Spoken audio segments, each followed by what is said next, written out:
A lot of this isn't going to make sense to you, and I'm sorry about that. I'm just gonna start at the beginning, with the house.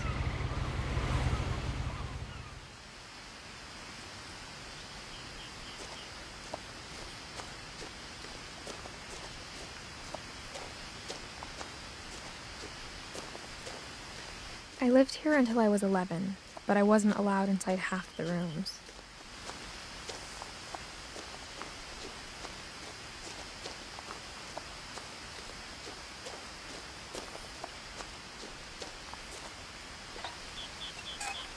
Inside the mailbox were bills from 7 years ago, marked urgent, open immediately.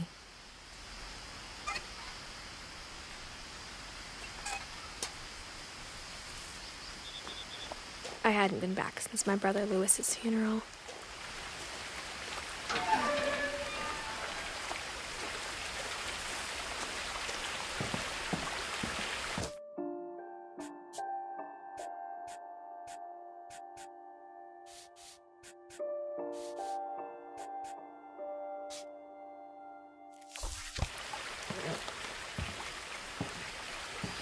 In her will, my mother left me a key, but didn't tell me what it unlocked. Maybe she thought I'd know, or she thought that the mystery would be enough to bring me back.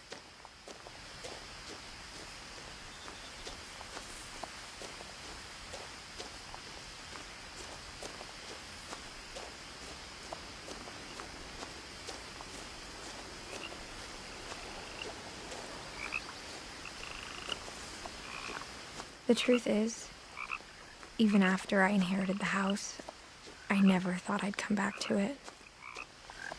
But now I had questions about my family that only the house knew the answers to.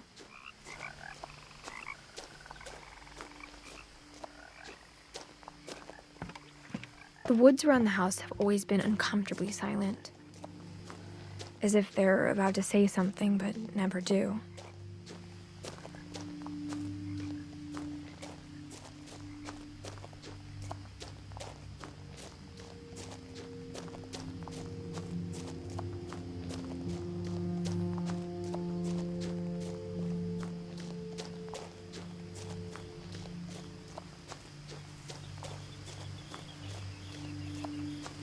The house was exactly like I remembered it, the way I'd been dreaming about it.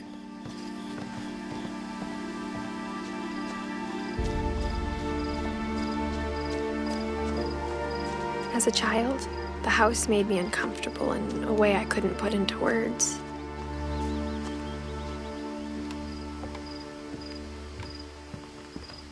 Now, as a 17-year-old, I knew exactly what those words were. I was afraid of the house. I hoped the key might unlock the front door. It didn't.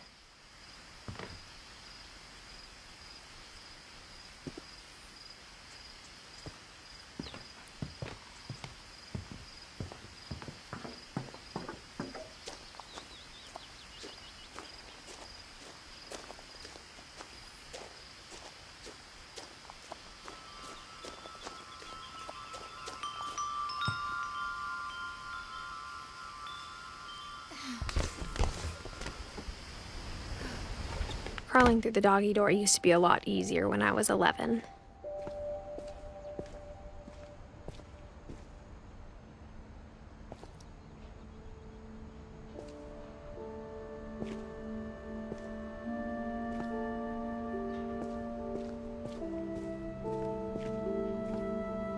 The power had been turned off the night we left. For the first time in years, I felt like I was home.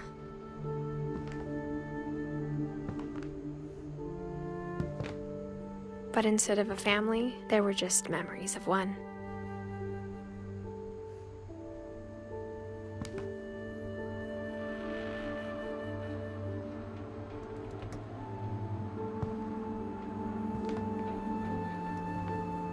Like how after Lewis started working at the cannery, we all got sick of eating salmon, except our cat, Molly.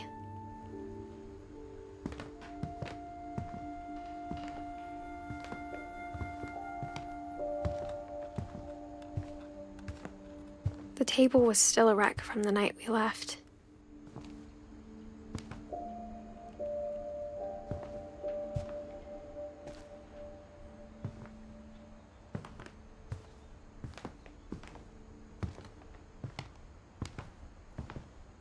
My mom was the only one of us who could imagine Great-Grandma Edie living in a nursing home.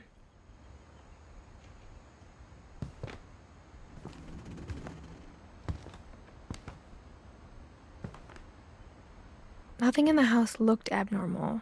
There was just too much of it, like a smile with too many teeth. Even the fireplace had a story. Edie told me the bricks came from the original house, after it sank.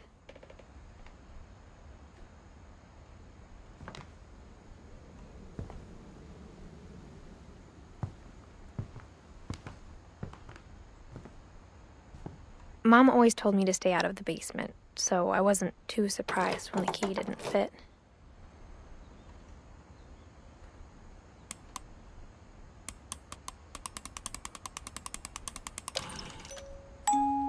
Great-Grandpa Sven built a music box for Barbara, along with the rest of the house.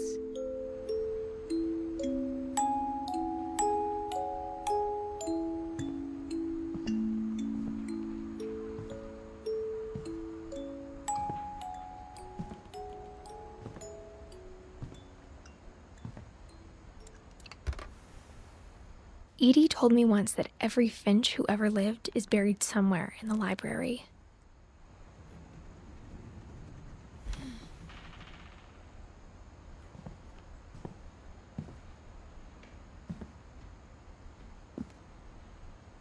After Milton disappeared, Mom sealed up all the bedrooms. Then Edie retaliated and drilled peepholes.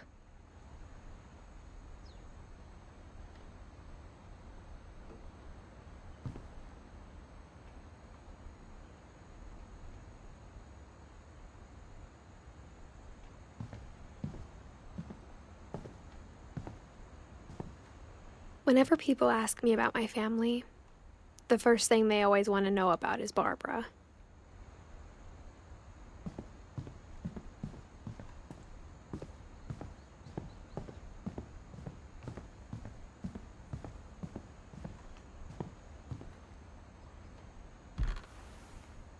The last time I was in Edith Sr.'s room, I was 10 and she was painting my portrait.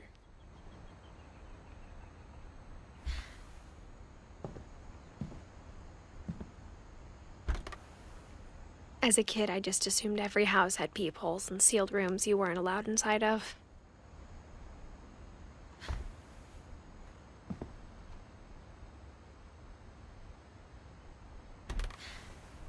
My Grandpa Sam spent 7 years sharing a room with his dead brother, Calvin.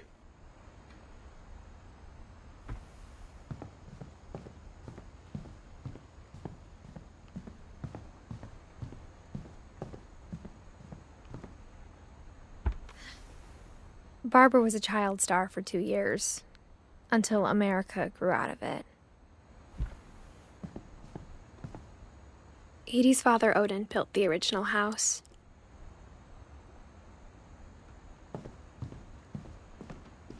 Mom must have locked the third-floor stairs on the night we left.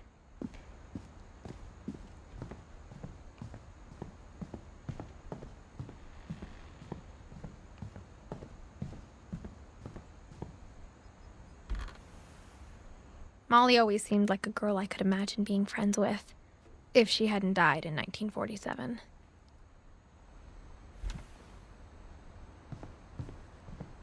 I spent a lot of time playing in Great Uncle Walter's room. I think my mom sometimes regretted not sealing it up. Lewis told me there were secret passages, but I never believed him.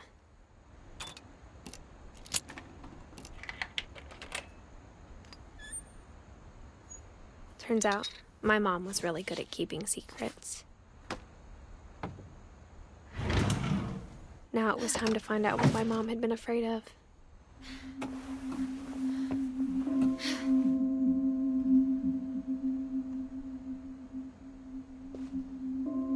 Reading this, maybe it sounds like I had a plan, but I had no idea what was behind that door.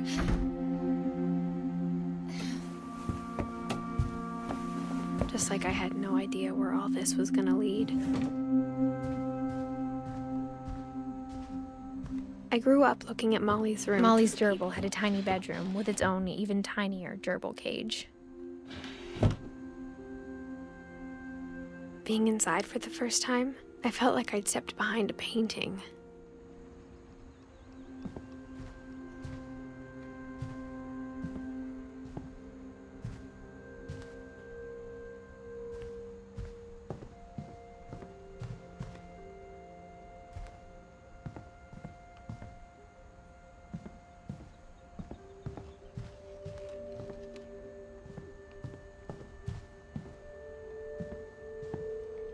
I got the sense Edie had spent a lot of time here, before my mom sealed the doors.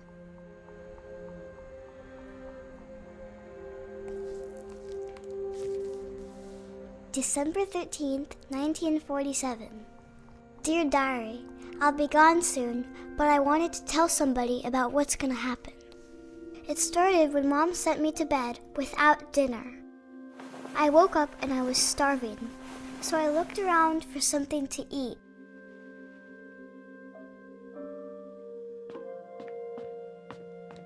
The gerbil food was dry, but I didn't mind it.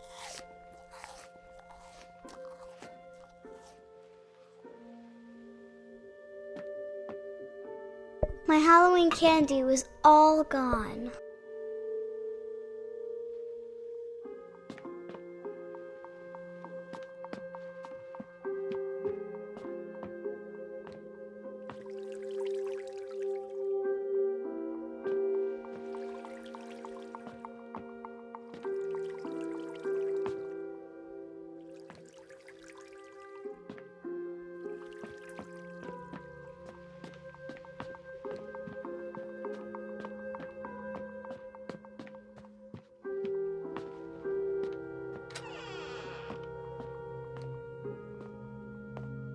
I kept eating and eating.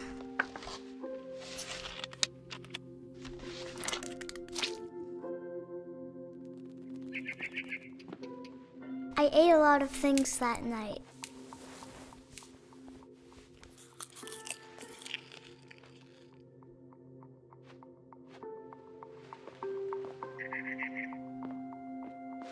Then I heard chirping outside my window. It was a barn swallow going back to her nest. I reached out for her.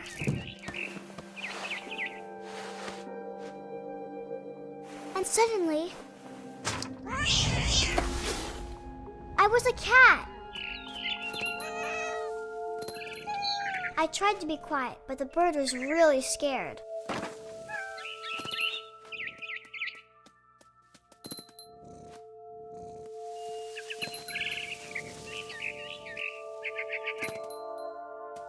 Mom and Dad didn't even look at me.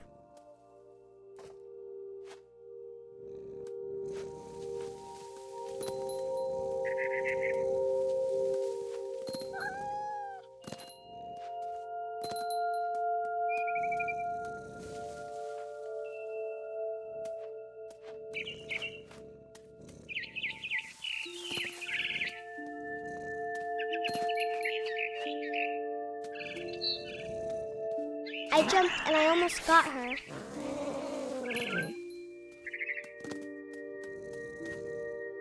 I could tell she was getting really tired. Now I was up in the big tree. I promised Dad I wouldn't climb it anymore. All I cared about was eating that mama bird.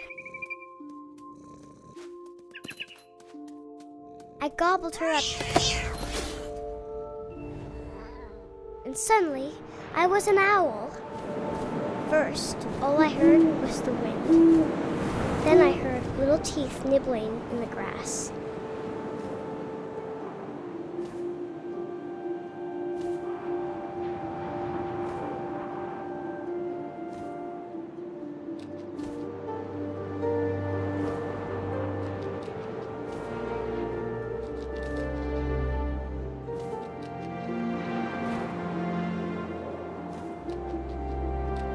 Rabbits.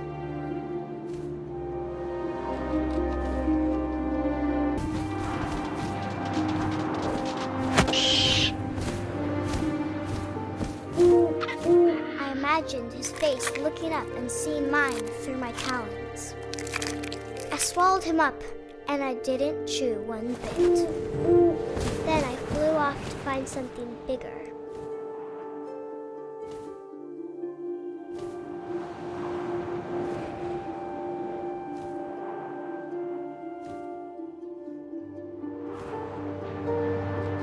A mama rabbit.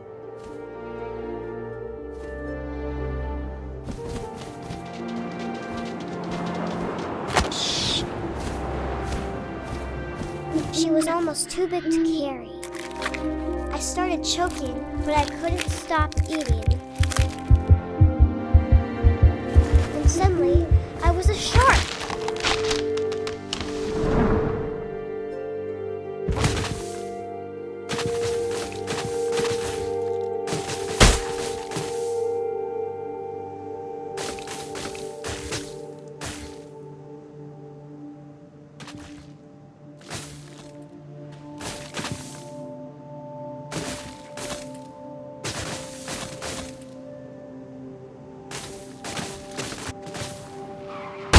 I rolled off a cliff and into the ocean.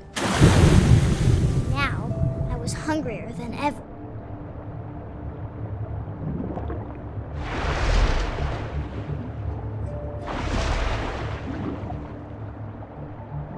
I wanted fat, juicy seals. I tore off her flipper, and it tasted really good.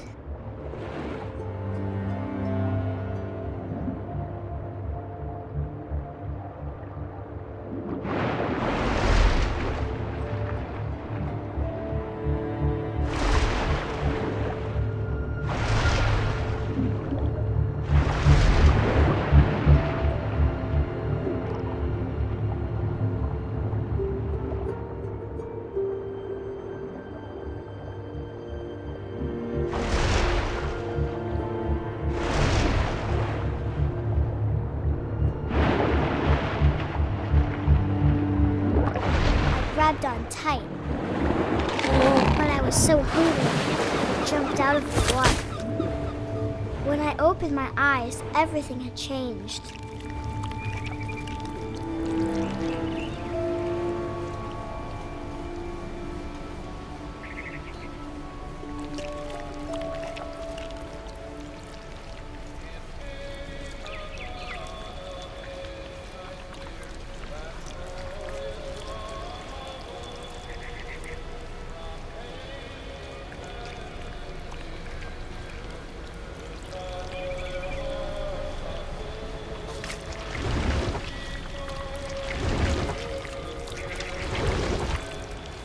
Now I was a monster, and I smelled people everywhere.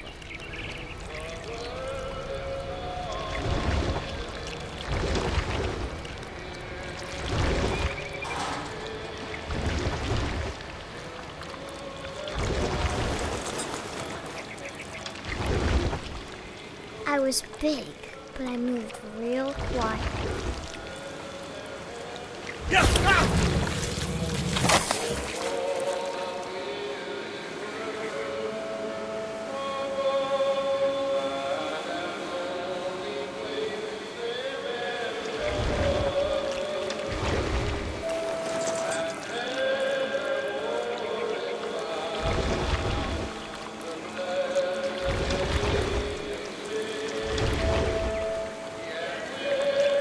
I wanted to stop, but also I didn't.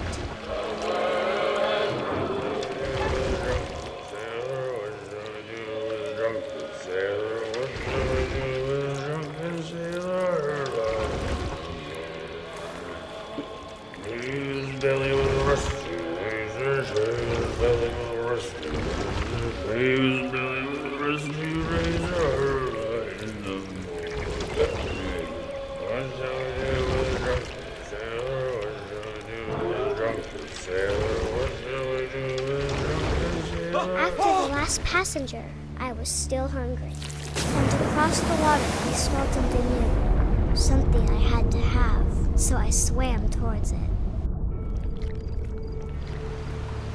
I slithered onto the sand, and the good smell went into an old pipe.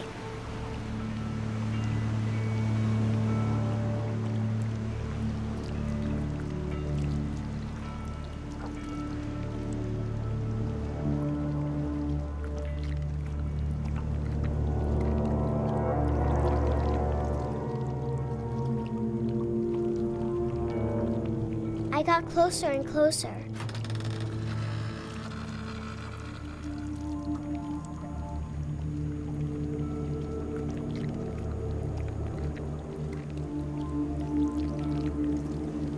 All of my stomach started growling. And suddenly, I was me again. I held my breath for a long time, but I couldn't hear anything. I think it's waiting for me to fall asleep. But it's not going to wait much longer. It needs to feed, and we both know I will be delicious.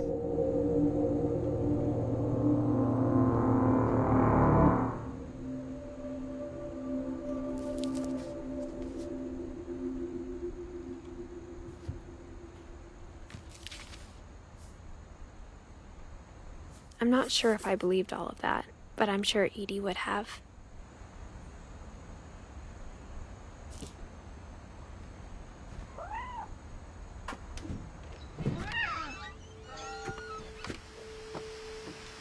This will be obvious later, but my mom never told me any of these stories. Edie would have, but Mom didn't like bringing up the past. Though, when we adopted a stray kitten, she was the one who named it Molly. I spent a lot of time in Great-Grandma Edie's room.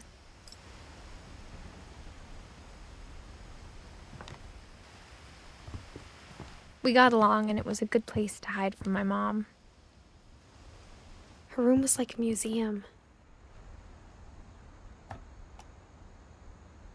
For 500 years, the Finches have been famous throughout Norway for their fortune and misfortune. Odin Finch buries the latest victims of the family curse, his wife Ingeborg and their newborn son, Johan.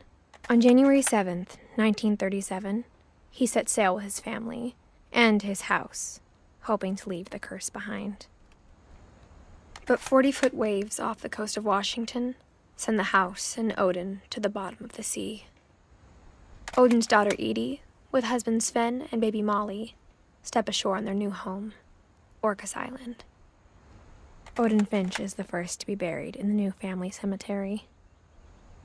His daughter Edie is already dreaming of a new Finch house.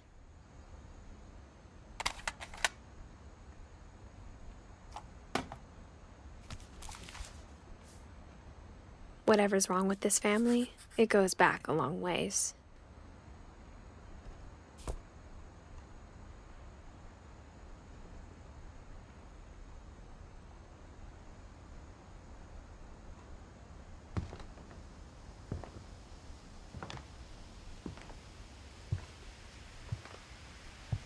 When Edie told people Sven was killed by a dragon, she could also have said he was building a dragon-shaped slide that collapsed. She could have, but she didn't. One summer, they evacuated the island, but Edie refused to go. For a few weeks, she was a celebrity. Even in her 90s, sometimes Edie seemed a lot younger than my mother. The only trace Grandpa Sam's first wife, Kay, left on the house was the pink bathroom.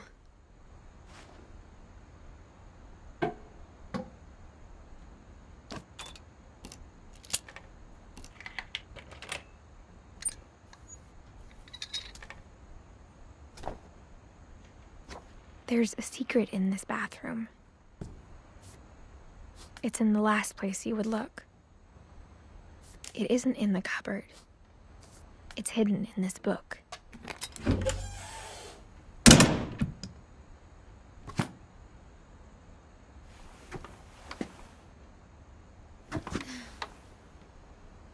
Sven gave Sam an old camera he'd refurbished. He never put it down.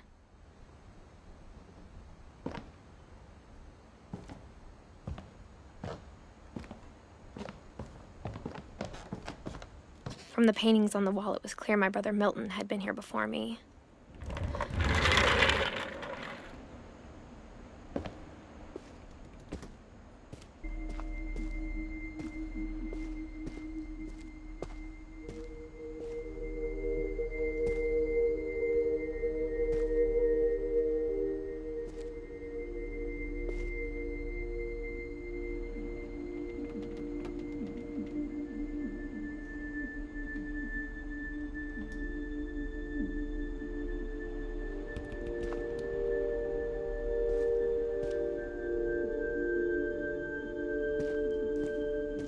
I knew Grandpa Sam had a twin.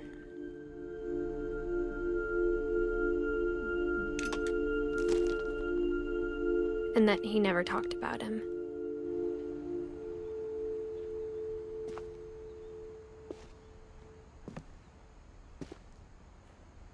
I guess my grandpa didn't like history any more than my mom did.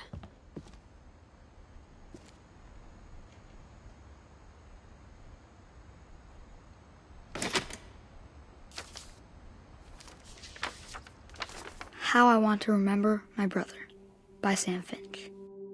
The thing I remember is that when he made up his mind, that was it.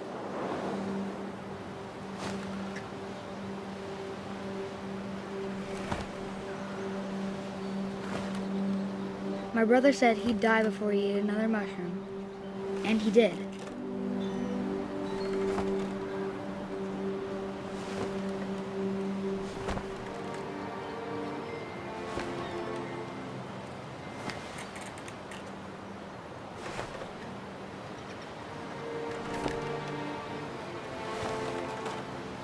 At Barbara's funeral, we swore we'd never be afraid again, and he wasn't. I think Calvin always wanted to fly. Sam! Calvin! Dinner's ready! Coming! But that day, he finally made up his mind to do it. I told him going around was impossible.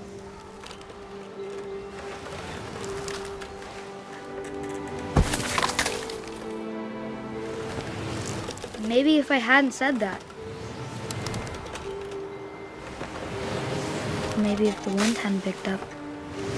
Calvin! I'm not gonna tell you again! Then maybe he'd still be here. But I doubt it. I think he'd already made up his mind.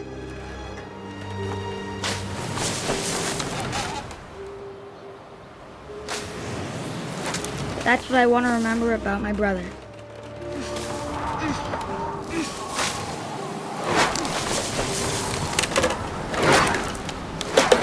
The day he made up his mind to fly. And he did.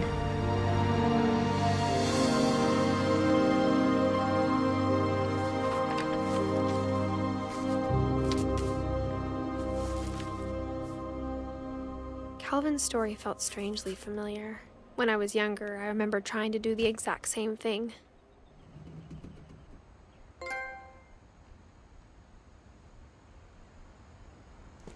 After the funeral, Edie roped off Calvin's half of the room.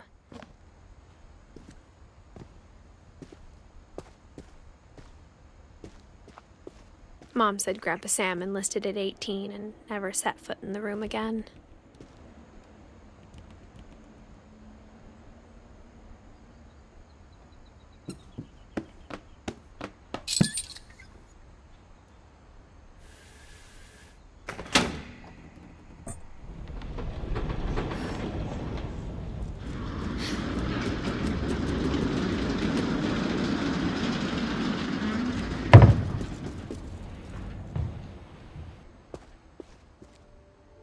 The passages were a pretty tight fit.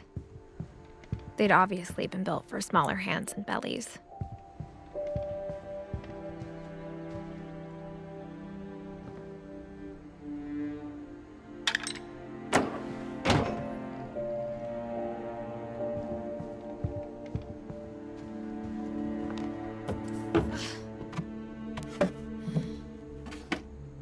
Growing up, I always thought of Barbara as a child star.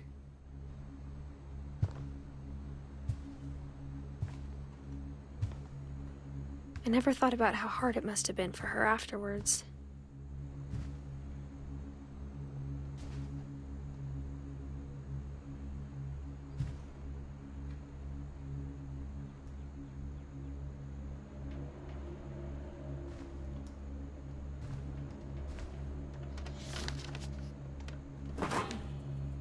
Of all the stories people wrote about Barbara's death, I'm surprised Edie saved this one.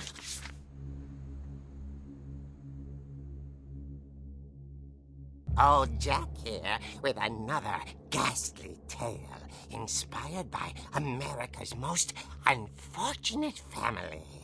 I'm calling it The Surprise Ending of Barbara Finch.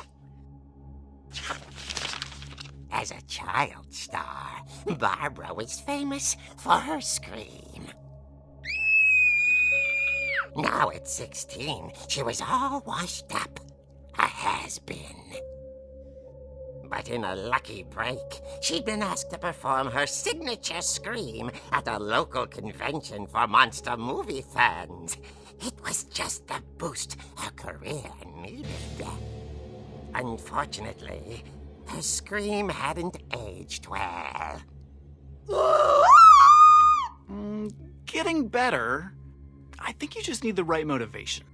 Her biggest fan and current boyfriend, Rick, was about to demonstrate when... Now that was a great scream. It was Barbara's father, Sven. He'd slipped into a table saw and had to be rushed to the emergency room. So Barbara got stuck babysitting her youngest brother, Walter. Her convention comeback was cancelled.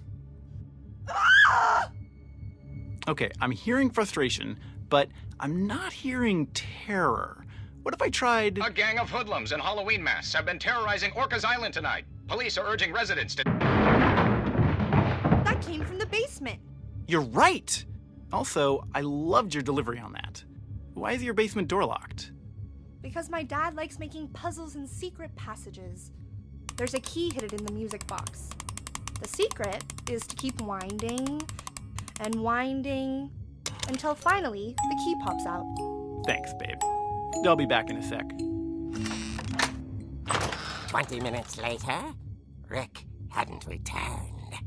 So Barbara went to look for him, right on cue. She reached for the music box. And as she wound the key, she listened for Rick, but the house was silent.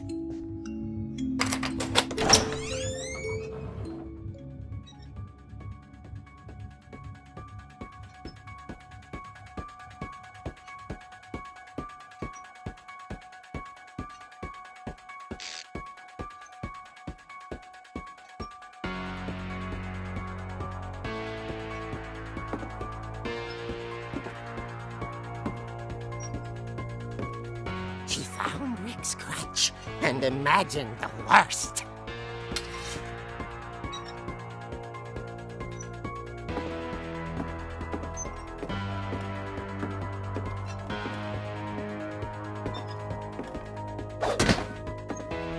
The gang's leader is the infamous Hookman killer, Dr. Carl Hamill, who impaled and then ate his family 10 years ago tonight.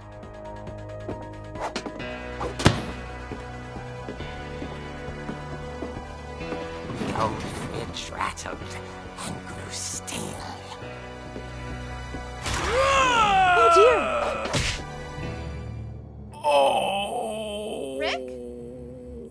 Barb, relax. I was just trying to scare you to help you find your scream. Well, I'm not scared, Rick. I'm furious. Then act furious. All I'm getting from you now is that you're hurt and confused and you're... She threw him out, but she kept a little something to remember him by. Barb, have you seen my other crutch? And she was still holding it when she fell asleep watching the late picture show. Hours later... Barbara! Walter, what's going on up there? Ah! Okay, I'm coming up, but if this is a trick, you're dead, Walter.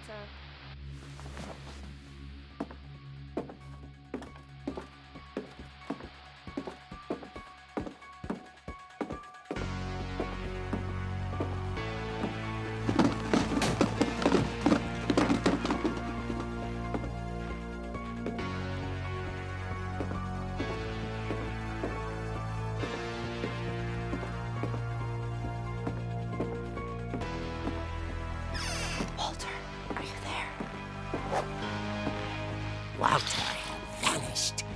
his bedside radio was still on.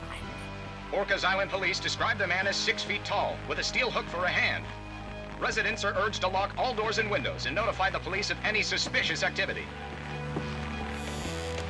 Barbara turned, saw the hook man, and was speechless. He was quite smashing. And he knew he was. He couldn't get enough of Barbara. Okay, Barbara, there's gotta be another way out of here.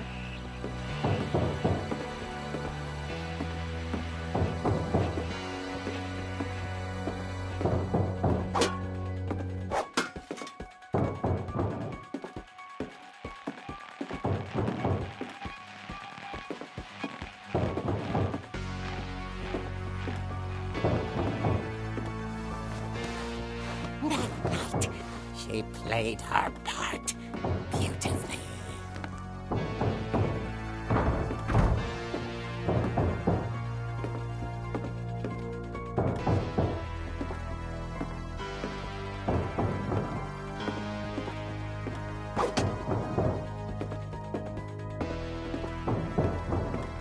She thought about abandoning Walter, but just couldn't do it.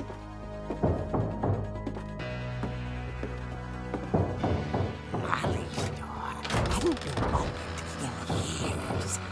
The hinges groaned.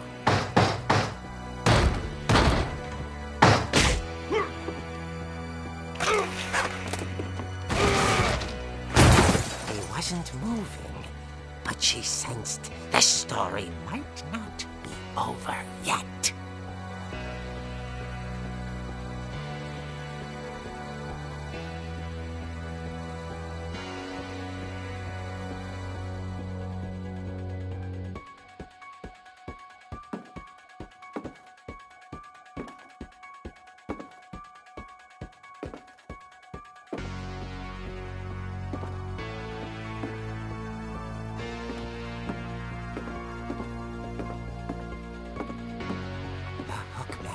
Had vanished.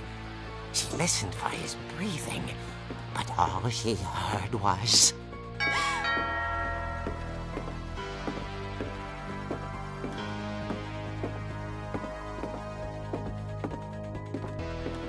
At the door, she heard whispering. It was coming from inside the house.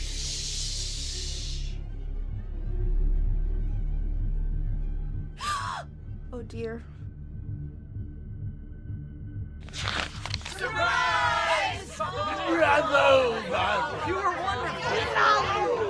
monsters had come to surprise her. For Barbara, it was a dream come true. Then she saw what kind of monsters they were, and she realized what was about to happen. She was going to be famous. And with her final breath, Barbara Finch gave the performance of her life.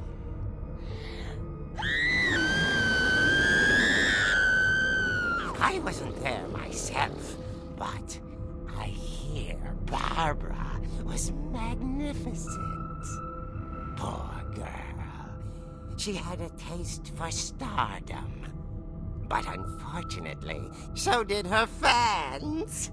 Of course, the police blamed it all on poor Rick, who disappeared the same night.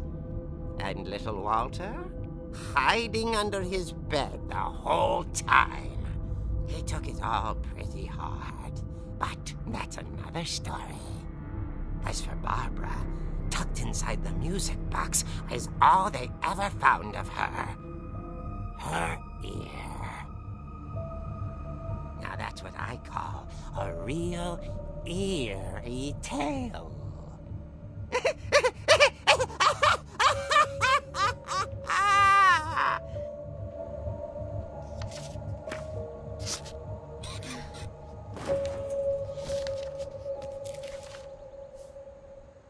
Edie told me all Barbara wanted was to be remembered, as absurd as that comic was. Maybe what Edie saw was a happy ending.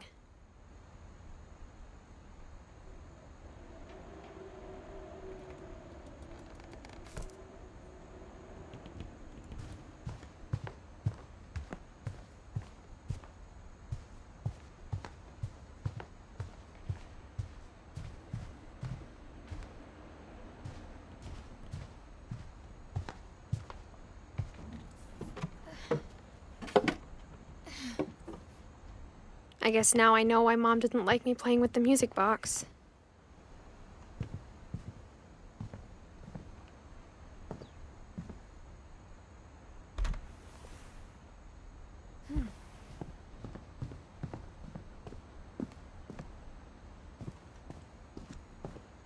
It's funny. All those times I played with the music box and never found the basement key.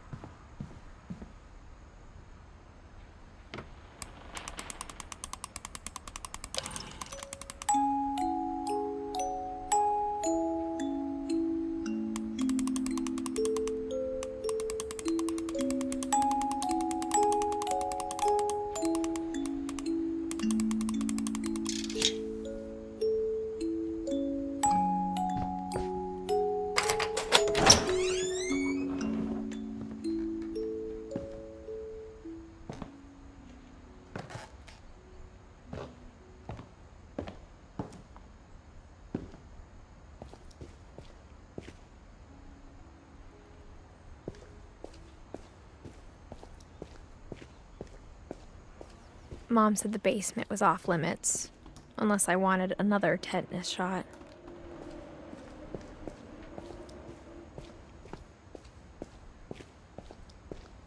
I saw Edie sneak down to the basement once, carrying packages.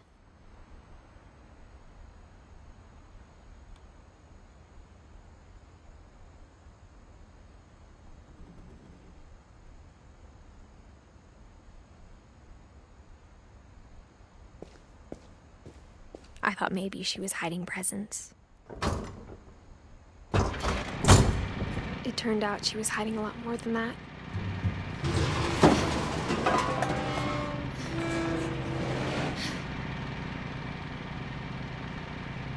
I remember asking Mom once about where Walter had gone. She said after Barbara died, he got as far away as he could.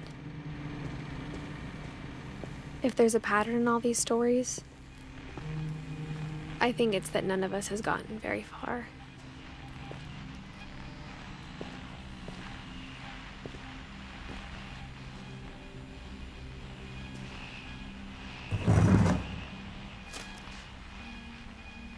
Goodbye, everyone. I can't believe I've been down here for 30 years. On that first day, after the shaking started, I didn't think I'd survive a week.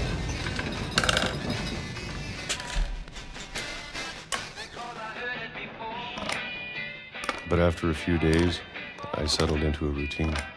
That's what kept me sane. Having a schedule, living for today. I always expected to be dead tomorrow.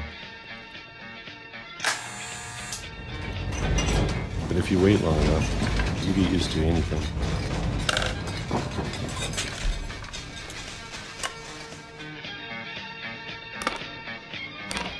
Even a monster on the other side of the door starts to feel normal. Almost friendly.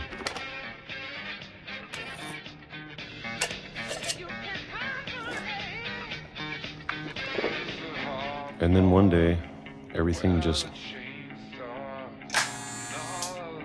stopped. Whatever that thing was, it was gone. Maybe it got tired of waiting. Or maybe I just got tired of being afraid.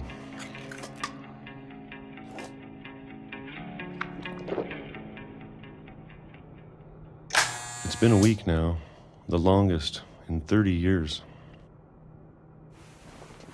I'm done waiting. I have to leave while I still can.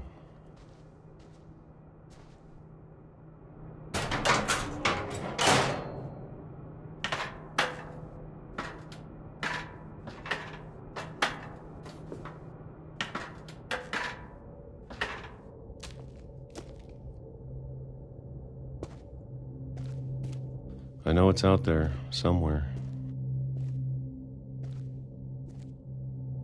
Whatever killed Barbara,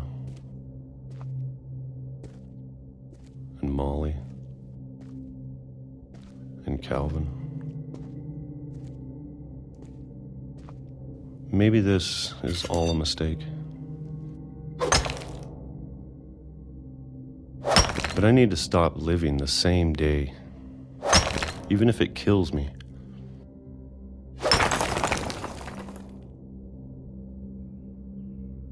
Whatever's out there, I want you to know I'm ready for it.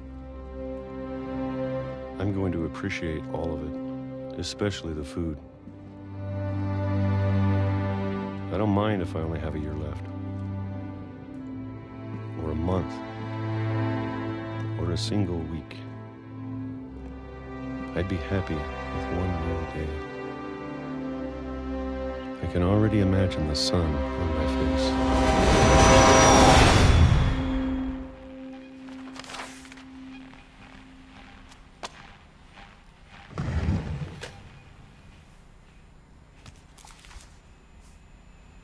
Walter died when I was 6. I can't believe my mom never told me he was down here. I'm sure my mom was trying to protect me.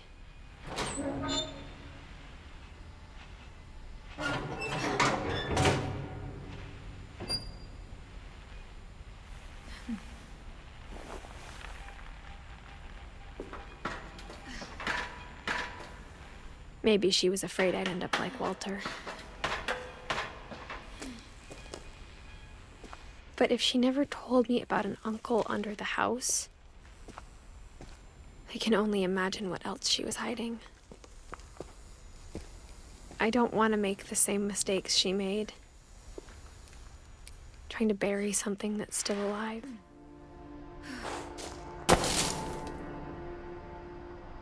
Now that there's only one of us left, or maybe 2, I thought it was time I heard the stories for myself. And found out what happened to everyone else. But now I'm worried the stories themselves might be the problem. Maybe we believed so much in a family curse, we made it real.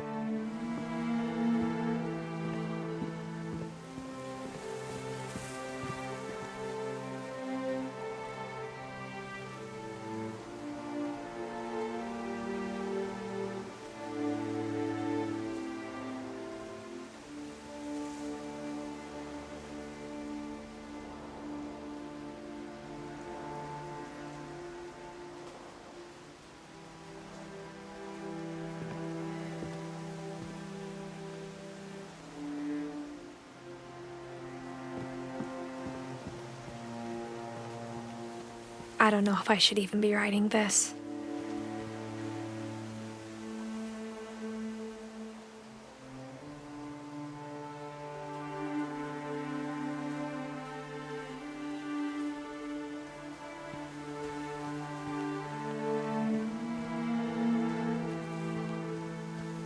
Maybe it'd be better if all this just died with me.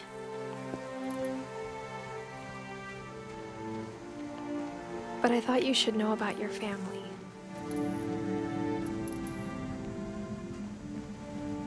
And the history you're a part of.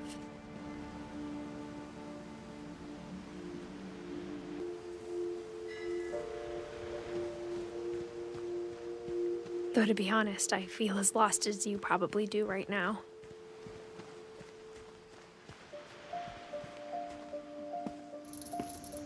I think the people in these stories believed them, for what that's worth.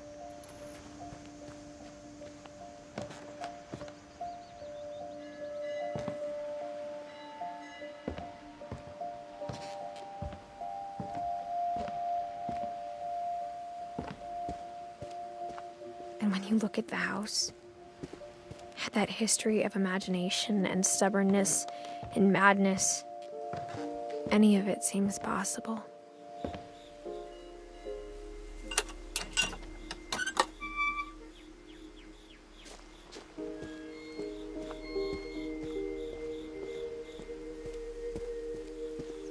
I think we've been surrounded by death for so long, we've just gotten used to it. What kind of family finishes building a cemetery before starting the house?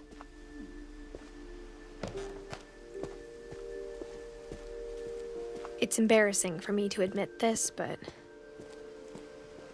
the pet cemetery made me more uncomfortable than the human one. 3 of the gerbils are mine, and 2 had been my fault.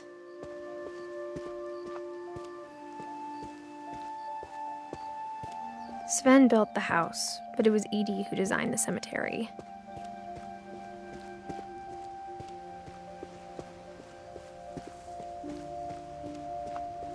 I'm sure Odin's monument had been Edie's idea. My mom was always trying to move on, but for Edie, the past never went away.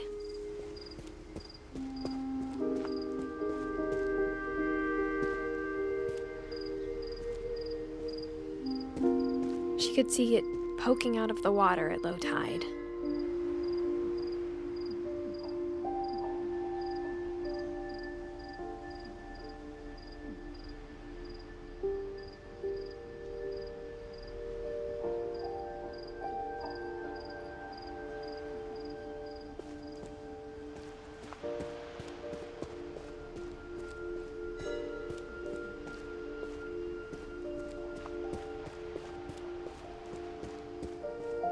Edie's side was always easier for me to understand.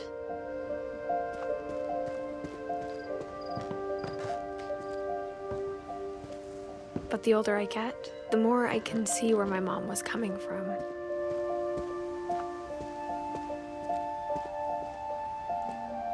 She lost 2 of her brothers, just like I did. I get why she tried so hard to protect us.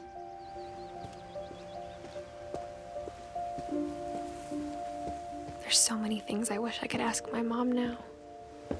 Part of me thinks this is what she wanted all along. For me to come back someday and find everything out for myself.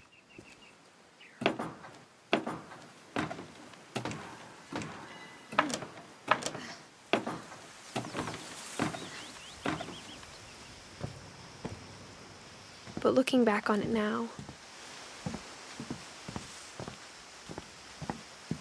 if she told me there was going to be so much climbing, I never would have come when I was 22 weeks pregnant.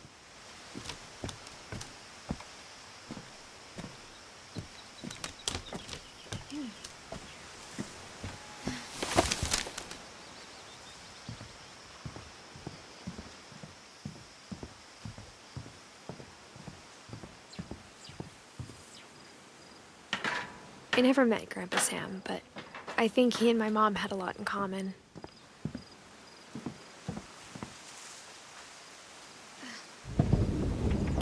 They were both pretty intense.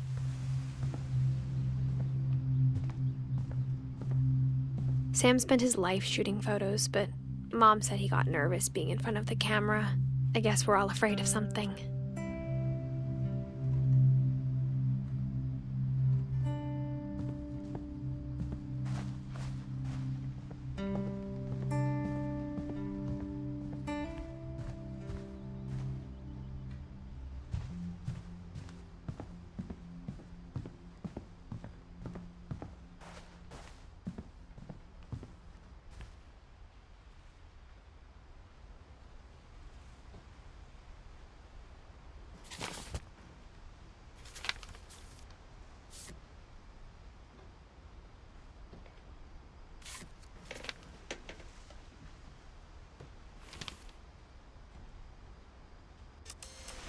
Dawn, I promise, you'll never forget this weekend. Yes, sir. These memories are gonna last a lifetime. What? Perfect. Am I gonna have to shoot anything? It's gonna rain the whole weekend, isn't it? And you'll never forget this weekend, Dad. That's this. Okay, got it. I'm gonna take some pictures, okay? Just be careful. That camera's older than you are.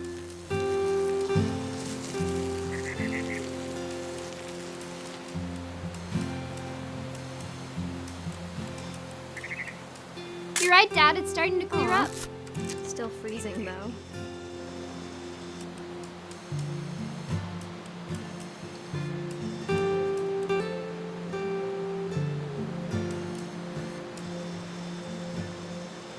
definitely should not have drunk all that coffee.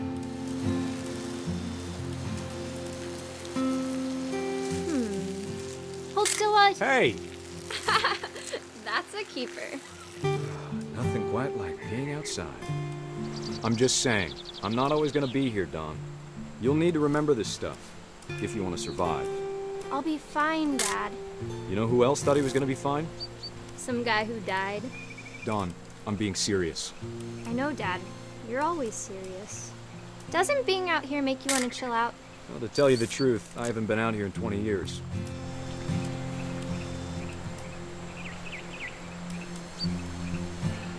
Dad!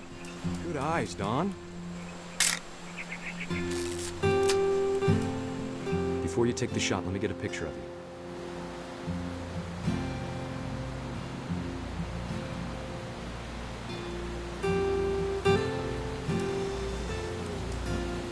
Dad, I... Just breathe. Turn. Let me get behind you. Do I have to do this? Don, you don't have to do anything. But if you want... Great shot, Don!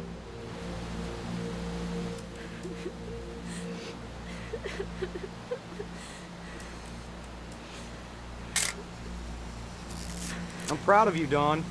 Always remember that, okay?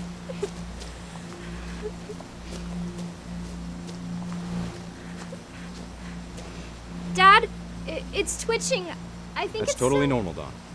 Just focus on the camera. Try not to think about... Dad!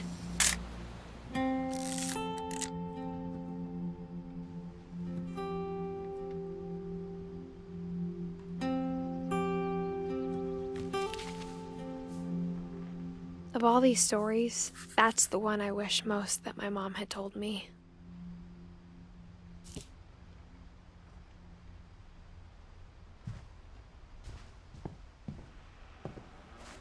Instead of hiding from death, Sam seemed to go out of his way to meet it.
After Sam died, my mom and Edie got really close.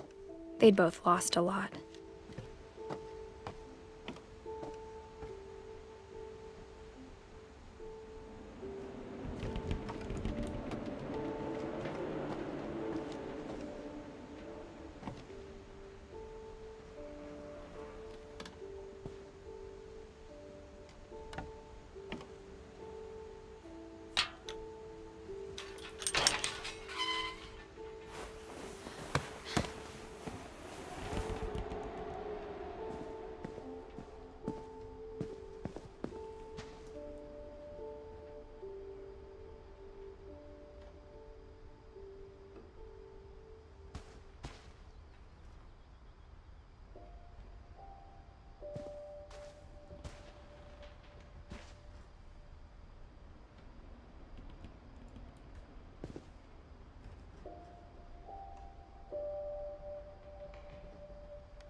Dear Kay, do you remember the way Gregory used to laugh when he thought he was alone? Like something funny was happening, but only he could see it.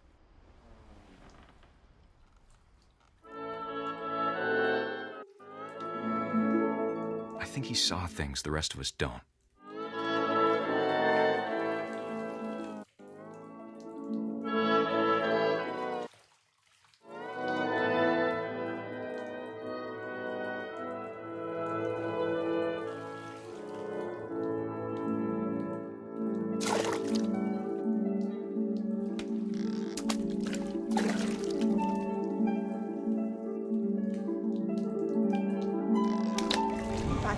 Gregory, it's time to...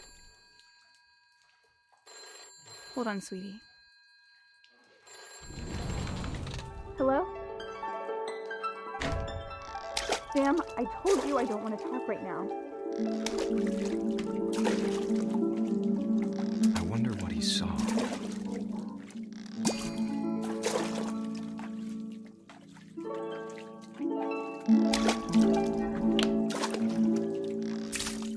What his world was like.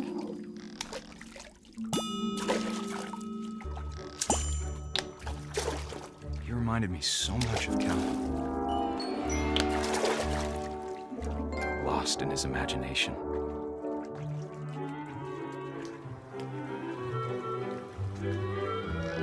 Whatever it was he saw.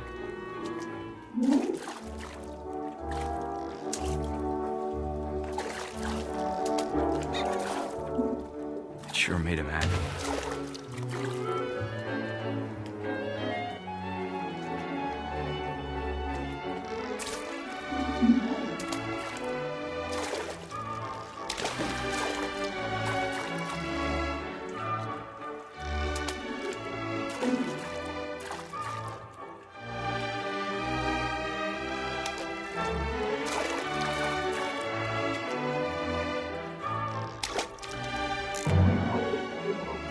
I know how silly it sounds.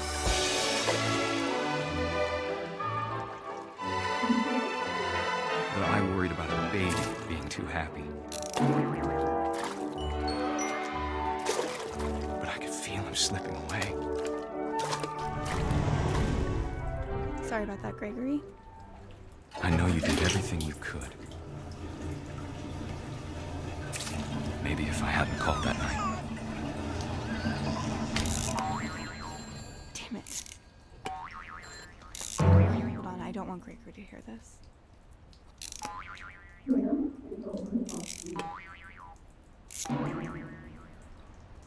I wish he could have told us about the world he saw.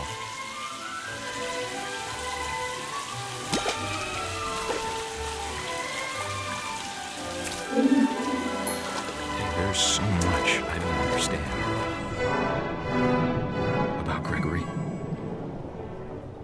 about everything.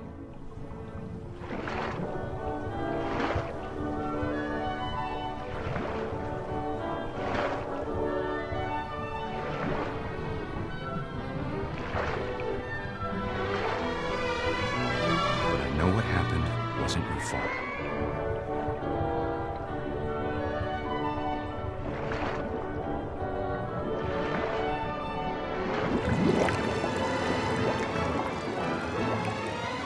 I'm sure he's happy.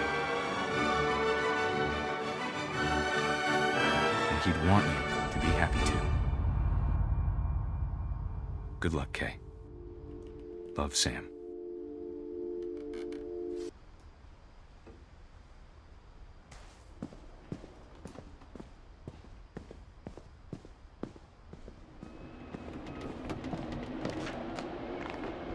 My mom moved up to the loft after her brothers died. At the time, it was as far away as she could get.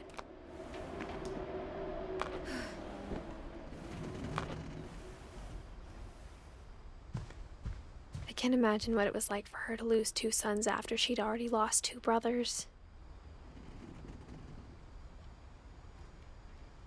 She spent a summer building houses in Calcutta, where she met my dad, Sanjay.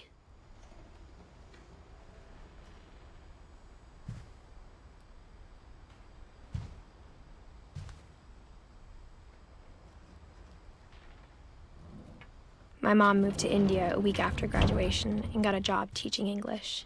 Louis was born a year later.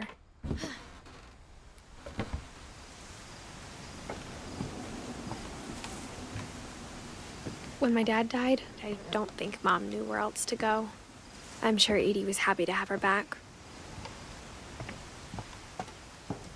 The house had to get a little bigger, but Edie was used to that.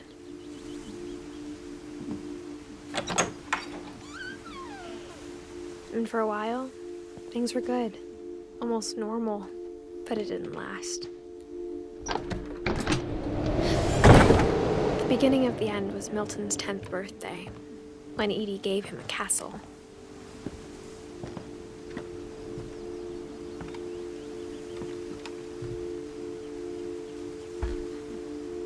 After Milton disappeared, the only thing he left behind was a room full of paintings.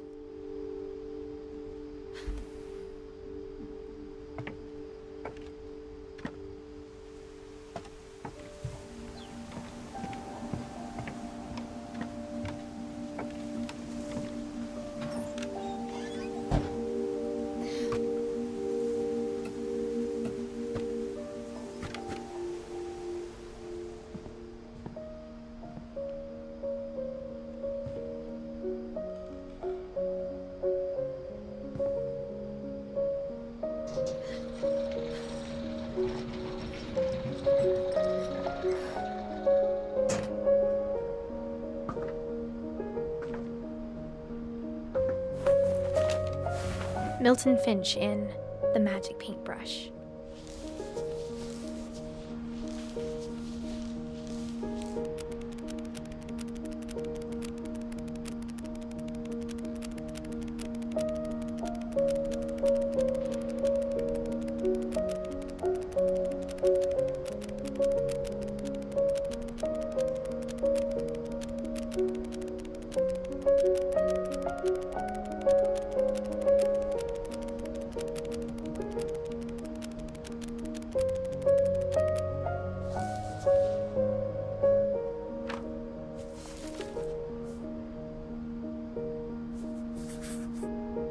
I was 4 when Milton disappeared.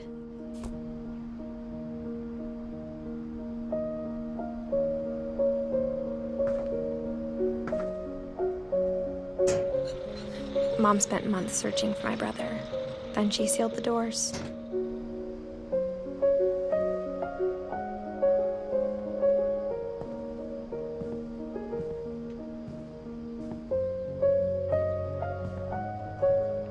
Whatever Milton had found in the house, Mom didn't want it getting out.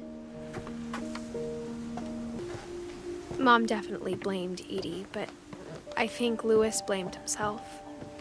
After he graduated, he just spent more and more time in his room, until Mom got him a job at the cannery.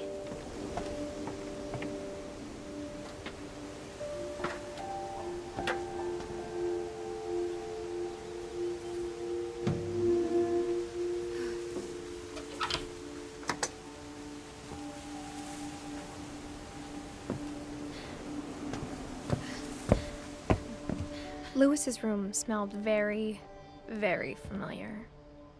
That part of him lived on.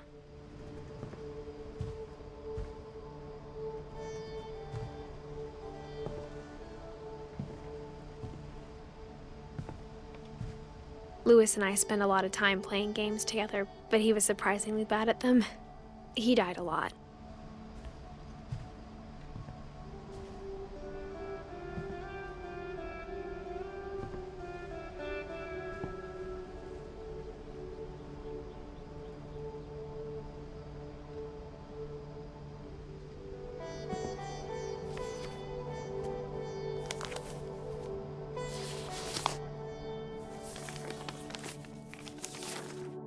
Dear Mrs. Finch, as Louis's psychiatrist, I can understand your desire for an explanation.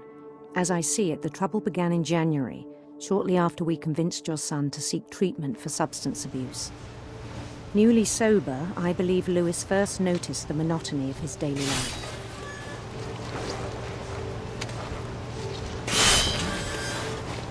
He kept working at the cannery, but he withdrew part of himself. In our sessions, I saw the same behavior. His mind began to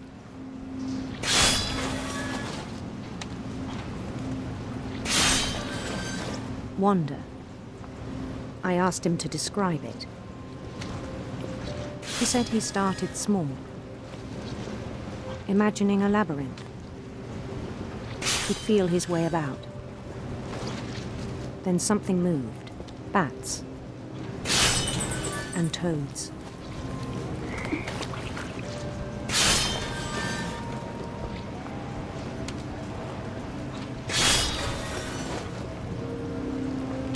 And things that have not names. He knew it was all in his head. But he took it very seriously. I had hoped he'd find himself.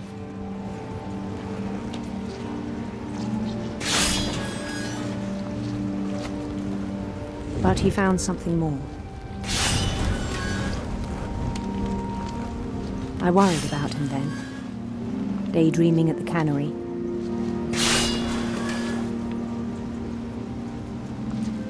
I spoke with his boss, but he said Lewis had become a model employee. Methodical, tireless, focused. Like a whole new Lewis. So I let him go on.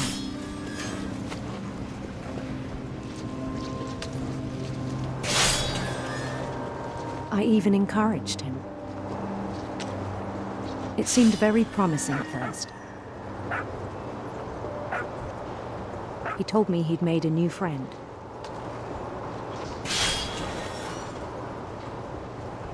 On the edge of a city he named Lewis Copeland. He built the city up slowly, brick by brick. Then he made musicians.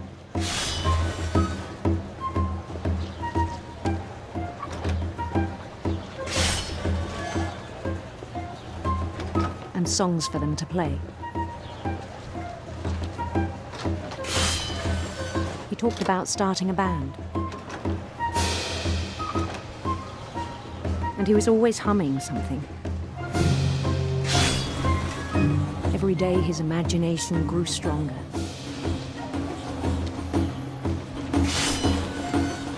He no longer spoke at the cannery.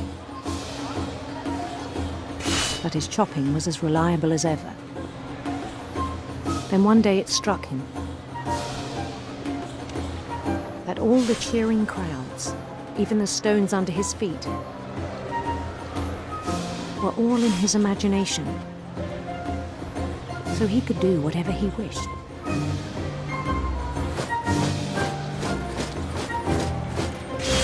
He held an election for mayor. And he won. They begged him to stay, but his mind was already wandering. It became a game for him.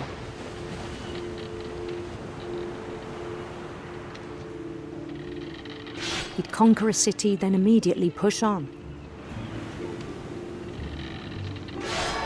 New Louisville.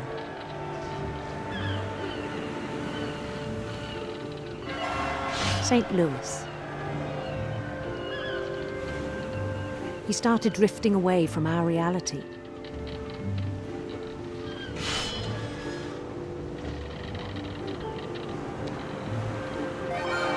Minneapolis, until one day he forgot to go home from the cannery.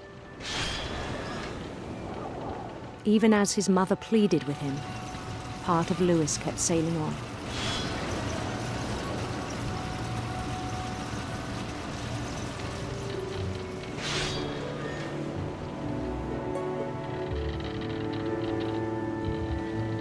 In Lewisburg, he heard rumors of a handsome queen.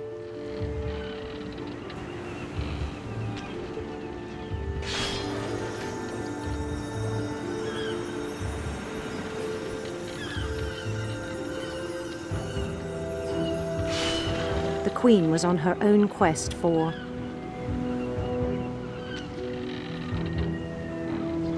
sinister serpents.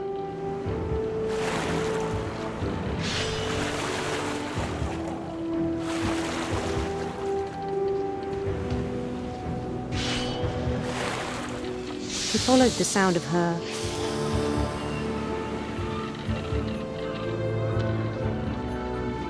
silver harp.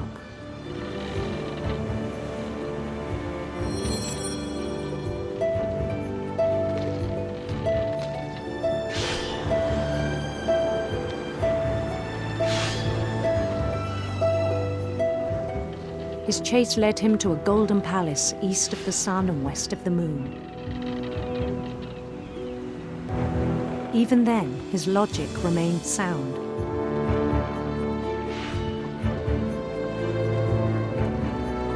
He knew the world was all in his imagination.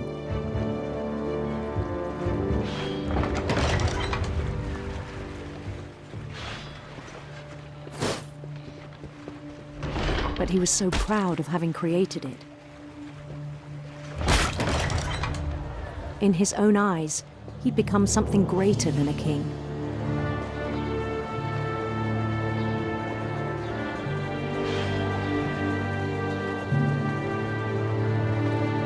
For someone who'd never known success in the real world, I think it was overwhelming. And then it struck him that the real Lewis was not the one chopping salmon, but the one climbing the steps of a golden palace.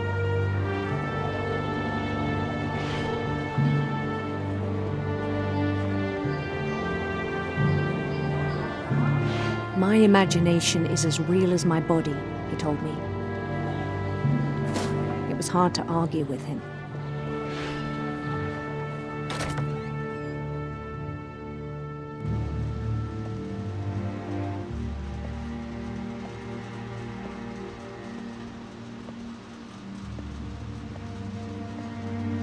He began to forget the world we know.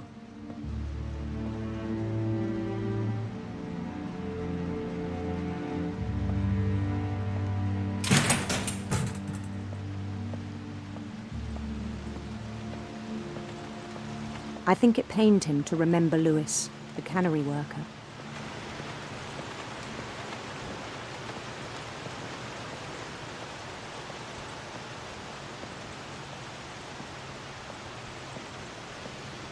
He began to despise the man with a royal contempt.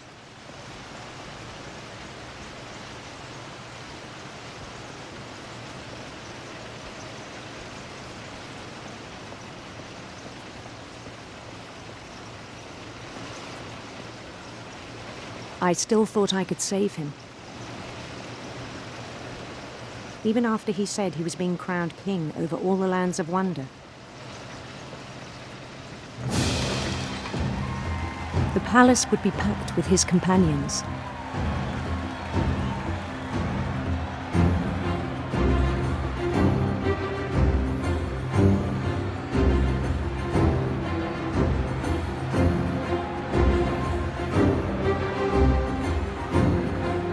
Including the wise Calico who'd insisted on advising him.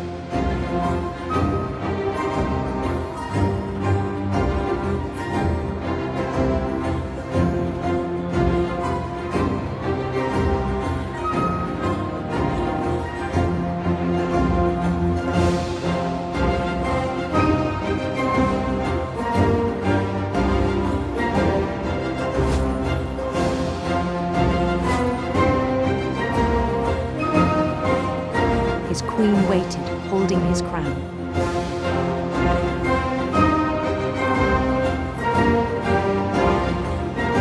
There was only one thing left to do.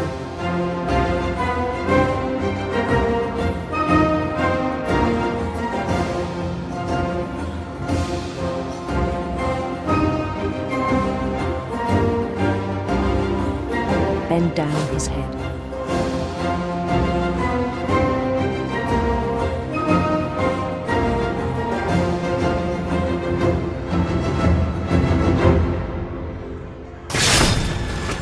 I think you know. Mrs. Finch, your son was a kind man who will be missed by all of us who knew him.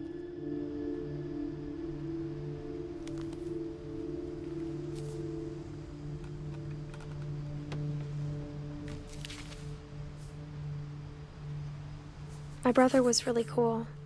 I wish you could have met him.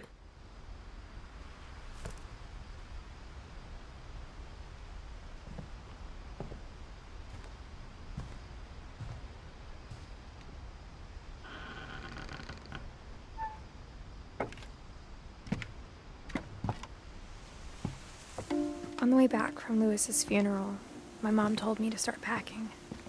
She waited until the day before we left to tell Edie.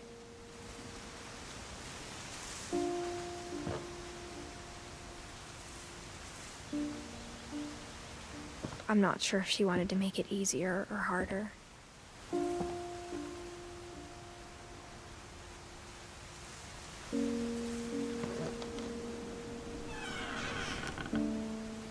I wish we'd stayed. But I understand why we left.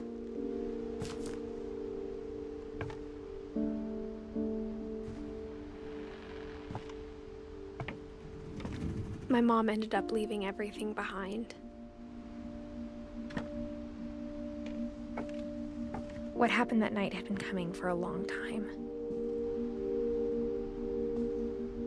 Maybe it should have come sooner.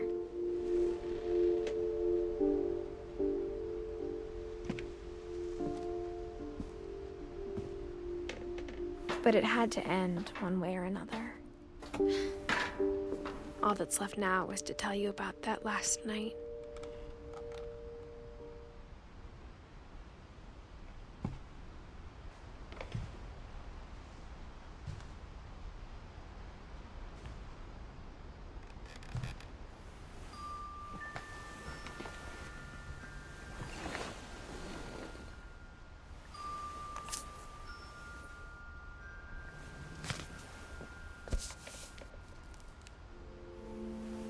That whole last day, Edie just watched us pack and didn't say a word.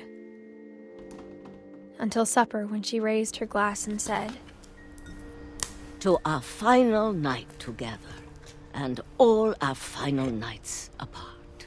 Grandma, you know what I said about alcohol. Some of your medications are very Edith, specific. I left a present for you in the hallway. Why don't you go open it? The grown-ups have to argue now. I'm sorry, you're right. We're all leaving tomorrow. Let's just enjoy our last... I'm not leaving. Edith, you're excused.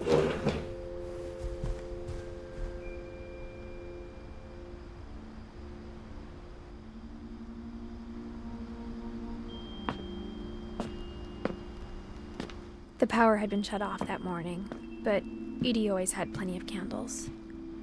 When my mom sealed the library, I don't think she knew about the other entrance. Or that Edie had a key to it.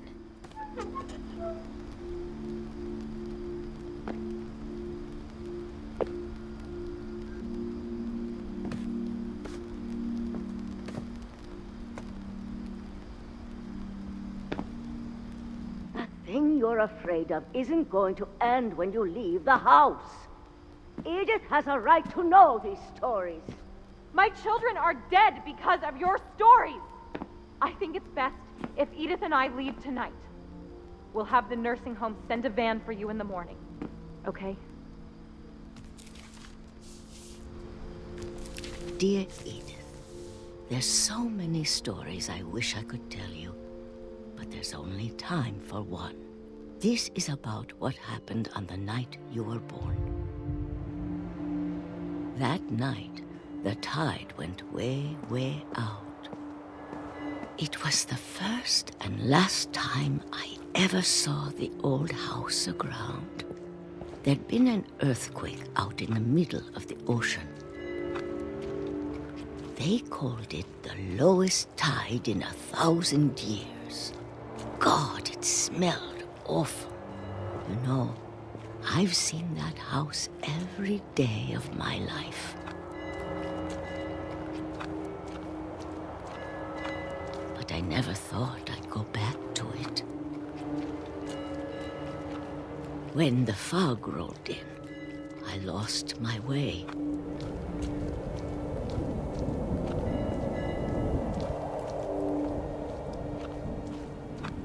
I got turned around.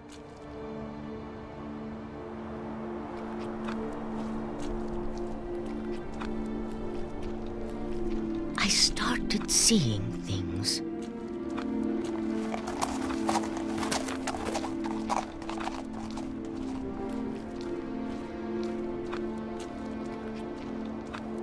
Things I'd forgotten had ever existed.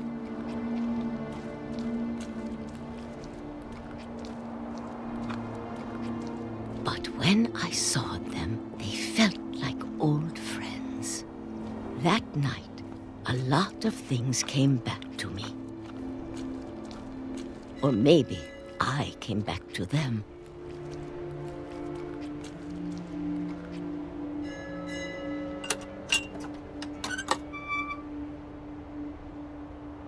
Things I can't explain, but that I need you to try and... Edith, what are you doing in here? It's mine. Edith! Mom, you're gonna rip it! Let go! I kicked and screamed, but Mom dragged me to the car.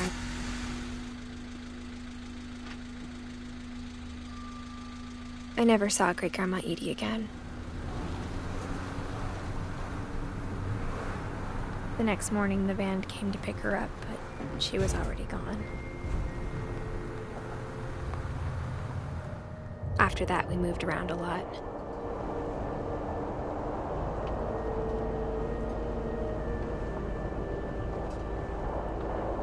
We both tried to make the best of it.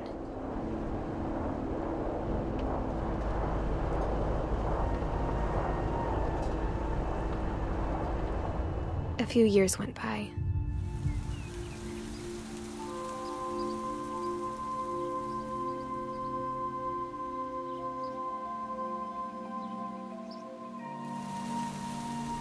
My mom didn't like to talk about it.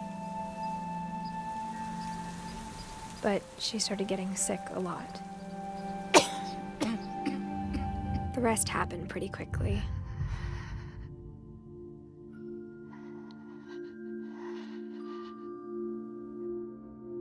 She got better for a while,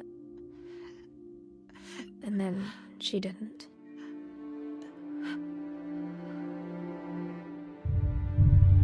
And then I was alone.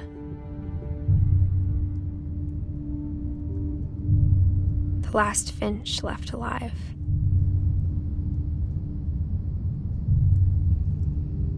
Until I found out about you. I'm still not sure what to tell you about all this. If we lived forever, maybe we'd have time to understand things. But as it is, I think the best we can do is try to open our eyes and appreciate how strange and brief all of this is.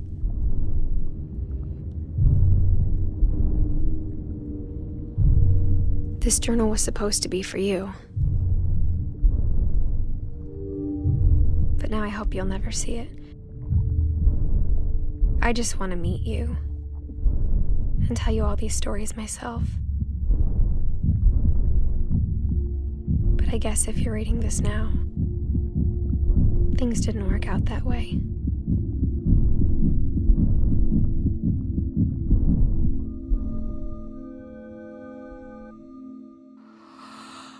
This is where your story begins.